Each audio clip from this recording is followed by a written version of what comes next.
Okay, you guys, this one is part two of the previous video that I completed. So if you're here and you haven't watched part one of Finally in Love, you'll want to watch part one first so that you're seeing this in order. And like in part one, I had to replenish my rum and coke, okay? Finish this tale. But speaking of, let's get to it. So I'm assuming everyone has watched part one. So you already know how I met the guy, the dates that we've gone on, and we're leading up to this event. So just to recap, he asked if I would like to go out as a double date with he with him and his brother and sister-in-law, and they were going to be coming from a different state. So they were a couple states over. So they were in California. They were going to come over to where we were at, and we were all going to go out to dinner and then to a comedy show, and then just, chilling and relaxing for the night. I was more than excited for that because by this time, I really am in love. Okay. I'm like, I'm meeting the brother and the sister in law. That's got to be a good sign. And he hadn't met any of my kids yet, but I did have a daughter at the time that lived in the state with me, and so I had told her all about him, and I was like, I think mom's in love for the first time. Now, don't get upset. She already knows the story about me and her dad, which you guys will see on the next videos that I do. So she knew exactly what I was talking about, and she understood. So it wasn't like she was, Mom, you never loved that. We're all grown here, okay? But anyway, back to this story. So, as usual, it's not as usual, but this guy was going to pick me up, and his brother and sister-in-law would already, be in the car and everything, and we would all go to our destination. Now, there's a very good southern restaurant in this state. It's called Lucille's Barbecue. I don't know how many of you may be familiar with it, but when they say down home cooking, cornbread, the barbecue ribs, the pulled pork, the peach cobbler, everything is so, so delicious. And it tastes like it's all homemade, made from scratch. Someone once told me if it's in a restaurant, it's not homemade. It's like restaurants do make homemade meals. Hello. But anyway, so I should say too that prior to his picking me up, we had talked a few times before the actual date would occur, and he told me that his brother was an alcoholic, but one that had been clean for like 15 years. I mean, 13 or 15 years, a long time, but they still consider themselves as, alcoholics. Even, because they said that's not a condition you can really get over. And just to let you know, I know you guys see me drinking rum and coke right now, but let me say this. And I didn't start drinking alcohol until I was in my 60s. So let me rephrase that. Like for Christmas or New Year's, of course, I would have a drink, like eggnog that's spiked, or champagne or wine or something like that. But as a rule, I don't drink. I don't drink beer. I don't drink strong drinks because I'm already silly. So it wasn't something that ever was a part of my whole being. But I didn't have anything against people who do drink. I mean, everyone's doing living their lives, okay?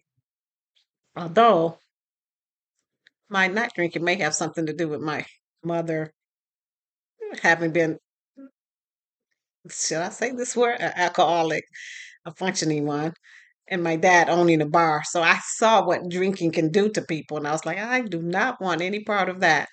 And then when you hear the story of my marriage, you understand that as well. But anyway, back to this story. So it wasn't like I was I wasn't a big drinker or even I just it never meant anything to me to do that. So when he told me his brother was an alcoholic, I was like, oh, okay, okay, I'm not sure why you're sharing that with me, but yeah, I'm sure he had a reason. So back to where we're at. So he and his, he's coming to pick me up. Um, I'm dressed because, I'm meeting his brother and his sister-in-law, and we're all going out together and everything. You want to make a good first impression. At least I do. Okay. So he picks me up. Um, Everything is going really well. We get to Lucille's. When you first walk into Lucille's, just smelling the food, I want to eat everything, okay? But keep in mind, I'm still this person that can wear form-fitting things, so nice size and just enjoy life.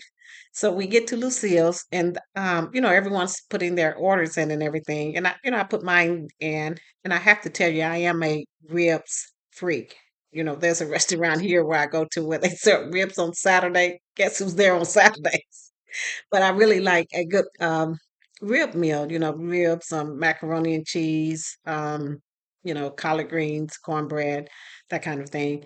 And I love peach cobblers, but let me tell you, I can make my own mean peach cobbler, okay? In fact, I'm the one that makes them during Christmas, New Year's, and holidays when we're having family gatherings.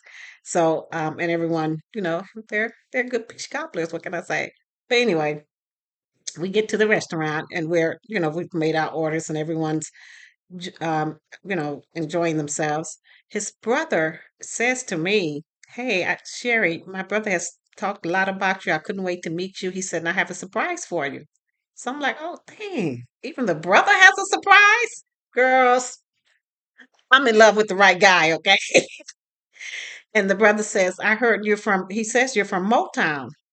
If you guys don't know what that is, please look it up. But anyway, I'm sure most people have heard of it.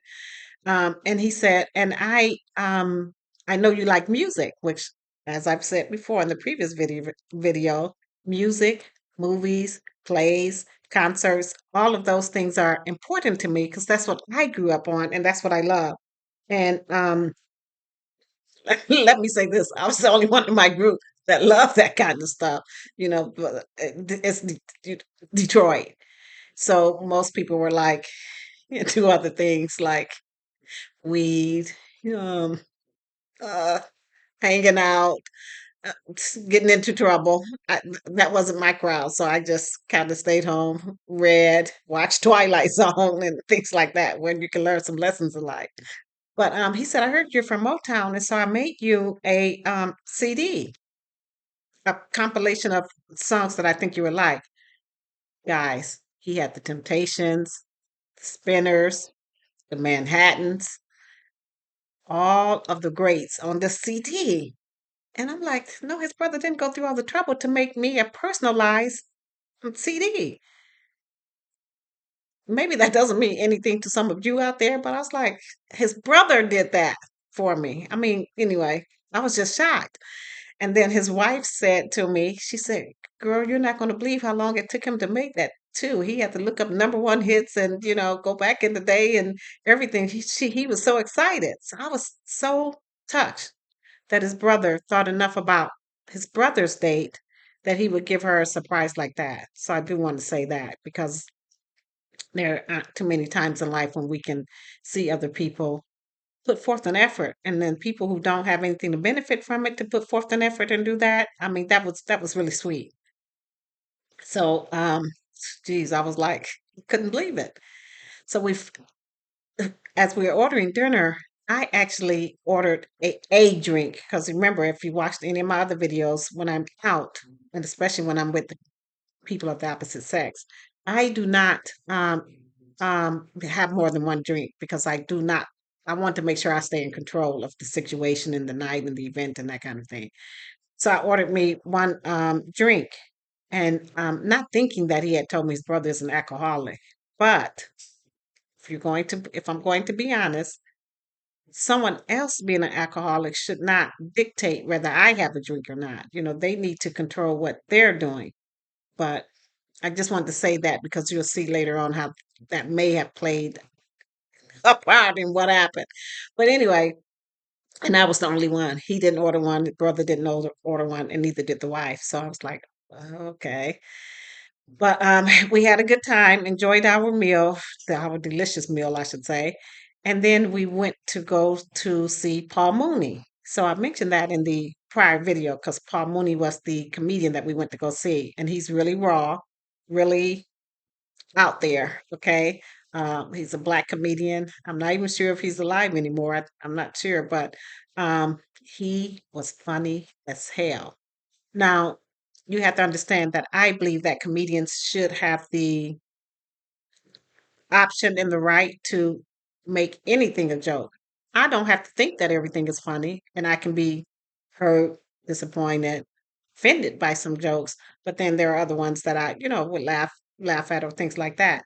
But my whole point in saying that, especially in today's climate, is if they do say something that you find is offensive, understand that you find it offensive, but other people may think it's funny. So that being said, Paul Mooney was funny as hell. He's laughing, not Paul Mooney, but my date. His brother is laughing, his sister-in-law's laughing, I'm laughing. I mean, we were just having a very, very good time. So after the date, we got back in the car and we're relaying the jokes that he told and everything, funny as hell.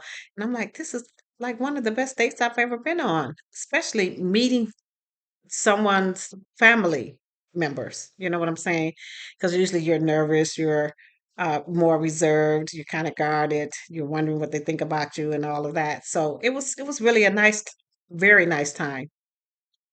And I don't think I said in the previous video what my date did for a living, but he was a math teacher of a middle school. So he loved numbers and math and things like that. And sometimes we would talk about things that had to do with statistics and probability and that kind of thing. So I mean, it was a good fit for both of us. So that date went so well, and the brother had given me this CD from with Motown songs that that I was really excited. So, and by this time, me and this guy, dating. We're texting each other and calling each other all the time. And, even after he dropped me off, probably about an hour later, he called me back to see what I thought about his sister-in-law and his brother and, the whole night all together. And we had a very good conversation, probably lasted about an hour or so. So I'm thinking, oh, well, this is cool. So, because he was a math teacher of a middle school, and the state was so successful, and I really liked his brother and sister-in-law and everything. And his sister-in-law had told me when I was getting out of the car, "Don't be a stranger. I plan on seeing you again because that's all he does is talk about you." So I'm like, "Oh, cool." So anyway, because he was a math teacher, I wanted to surprise him, and I knew what school he taught at. So I had gone to Barnes and Noble, and they had this little I don't even know how to explain it, but it's like a math problem solver, and it was for middle schoolers, and it was teaching them how to do the multiplication tables in an easy way for them to remember. So I was like, "Oh, this would be cool. I'll send him this, and he can, share it with the students." So I wanted to surprise him with it, like I said, and I didn't, tell him that I was going to be sending him anything. I just said I'll just send it to the school, and that way address it to him, and he'll get it, kind of thing. So I called him, just to talk, and he didn't answer, so it went to voicemail, which was fine. I mean, things go to voicemail so if you're busy. So I went on and addressed it and uh, you know put it in an envelope and all of that to give to him. Well, I didn't hear from him after I called him and left a voicemail message. Any of you guys that have seen my previous videos already know that I don't, as a rule, and as a very firm one, get too concerned about things that are ordinary or things that happen in the course of a day. So I was like, okay, so no big deal. But when I didn't hear from him and he didn't even text, I was like, okay, I wonder what's going on. Still no big deal. I mean, I don't expect people to call me like I'm a 911 operator and be like, hey, what's up? I got your message. What's going on? But the next day, I still hadn't heard from him, which I thought was strange. I was like, well, we had this really nice date. Or at least that's my truth, my perspective on it. And I was like, I hope, nothing has occurred or happened with him or anything. Okay, time for another drink, okay? These drinks are coming in spurts when I'm coming to new realizations here, but that's neither here nor there.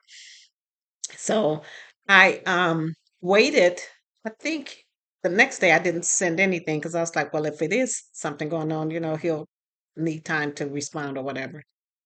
Well, after I still hadn't heard from him, I gave him another call, and of course, it went to voicemail. Well, I shouldn't say of course, but it went to voicemail again. So I left another message, and I said, "Hey, I was just wondering what's going on. I haven't heard from you. I left your message. Da da da. We had a good time."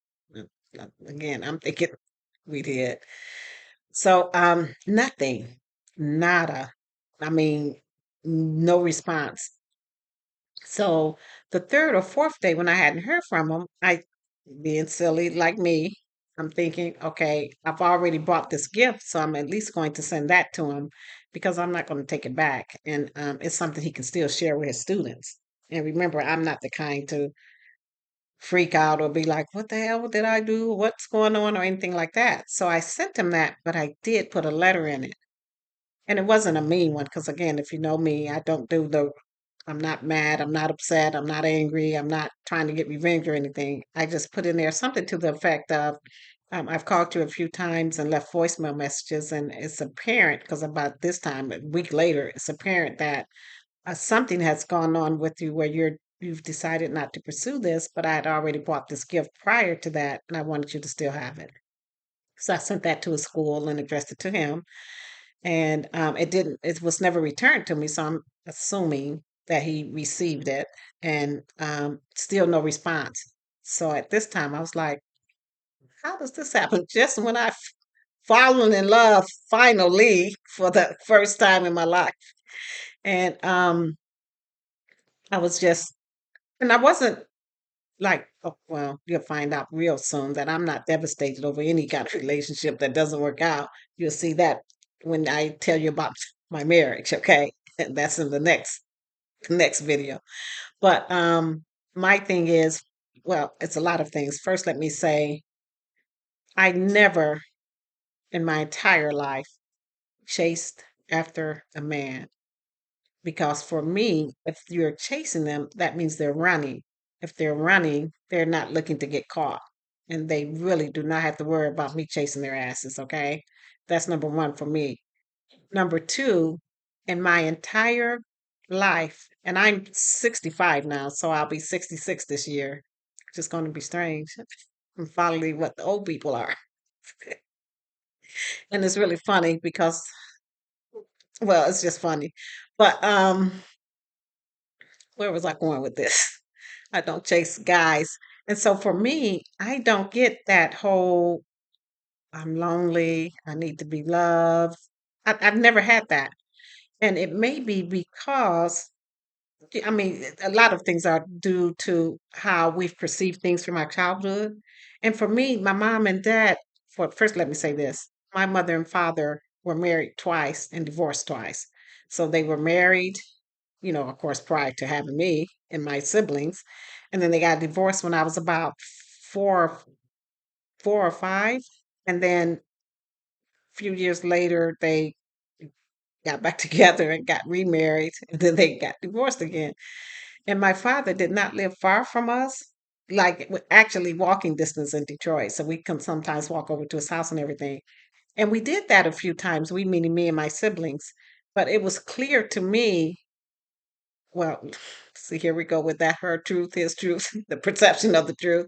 But I felt that he was okay with us visiting him, but he was also okay with us not visiting him. So I was like, again, I'm not going to chase any man. That man could be my father, my brother, my neighbor. I'm not going to do it.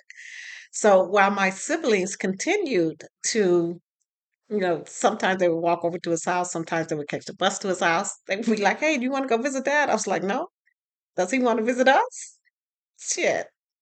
So I kind of took that into my adulthood. But again, you have to remember that if someone wants to be with you, at least this is what my feeling is, if someone wants to be with you, they're going to make the time to do that. And if someone is avoiding you, not answering your voicemail messages, not responding to your texts, you send them a gift and they don't send a thank you or I've received it or anything. To me, that it was clear. So I was really okay with that. Well, as okay as you can be when you're thinking you've fallen in love and this is the guy and everything is right and you've met the brother and the sister-in-law. But I did not take it. hard. Some women do, I guess or men, it can be both sides, you know, find themselves wallowing in what did I do wrong? What did he do wrong? What happened? And I can tell you, I did just a little bit of that because at one point I was like, okay, well, you did order a drink and no one else ordered a drink. And he told you his brother was an alcoholic and maybe you shouldn't have ordered that drink. But then I got to thinking about it and I was like, okay, so we'll have some Christmases, some Thanksgivings, some New Year's, wherever events we're going to, people will be drinking. So are all of those people responsible for not drinking because their brother was or is an alcoholic? I mean, really? And if that's the case, then I'm really not the one. Like I said, I didn't even start really, and I'm saying I didn't start drinking till I was over 60. But even now, I don't just drink. It's not like I buy alcohol and sit at home and drink. If it's a special occasional event or I'm going out to dinner or something like that, I may get one drink, but it's not like I drink all the time. Of course, you guys wouldn't know that because you see me here with this rum and coke. But as a rule, I really don't. But I did call my daughter, the one that lives here. I said, but I was in love. But she said, jackass, Mom, you weren't in love. You just thought you were. I was like, how many times have we seen people tell other people that or seen movies where people said that and the other person is really sure that they were in love? I mean, he knew Corey's name. If you guys don't get that reference, please go back to the previous video and watch part one of this because I definitely am not going back through that. So for me, I felt like I was finally in love, and Lee just wasn't hearing it. And so I talked about the Spinner song, Love Don't Love Nobody, and realized that unless love is reciprocated, if it's unrequited love, it's really not love. It's a crush, it's a infatuation, it's one-sided. And love is never one-sided. Love is something that two people share and two people are aware of and two people are willing to promote and create and continue in. So again, as you know, my mantra is knowledge is in the knowing, but wisdom is in the doing. So after that, I didn't text him anymore. I didn't call him anymore. I didn't wonder whether he got the gift that I sent him. Like I said, it wasn't returned. So as far as I'm concerned, he received it, and he probably received it in good faith. I'm sure because it was for the students, not really for him, but it was a gift for him to give to the students. So after about I want to say 3 weeks, it was less than a month. I was like, oh well, that was fun. And actually, to be honest with you, it really was. Thinking that there was a possibility of me having met someone that could be the guy or finally you're in love did feel good. It felt comfortable. I didn't feel uneased about it or ill at ease. I was happy with someone sharing my life and my time with. And just looking forward to seeing him, hearing his voice, going out with him, meeting his brother and his sister-in-law. All of those things were not tarnished from the result of what happened or the outcome of what happened with this. I still look back at that and say that, that was a good time. I mean, for God's sake, he took me to meet and greet Deepak Chopra. And he bought a book for me to have Deepak Chopra sign. So all of that stuff was real. And when we sat at the play for fences and we sat and he asked me if he can hold my hand, all of that stuff was still happened. So I know you guys are probably saying, "Yes, Sepha really is a nerd. She just looks at the good things in life." And I remember one time my daughter said, you need to take off those rose colored glasses and just wear regular ones. But I think we're here for such a short period of time that wouldn't it be best? Wouldn't it behoove us to just look at or at least dwell on the good times that we've had and not so much dwell on the other times where things didn't work out the way we expected them to or look at our disappointments and let that be the barometer for the rest of our lives or anything like that. So that was that. Yes, I was in love and then I was out of love. And I still like Julia and Diana Carroll and Honesty. So he didn't run any of those things for me. And it was really funny because later in life, one of my friends said to me, because you're always going to have people that think, well, let me say this, you're always going to have friends that try to make excuses for asshole behavior. And she was like, "What? Have you ever thought that maybe he was in a car accident and he's still in the hospital and he can't get word to you? Drink time, okay?"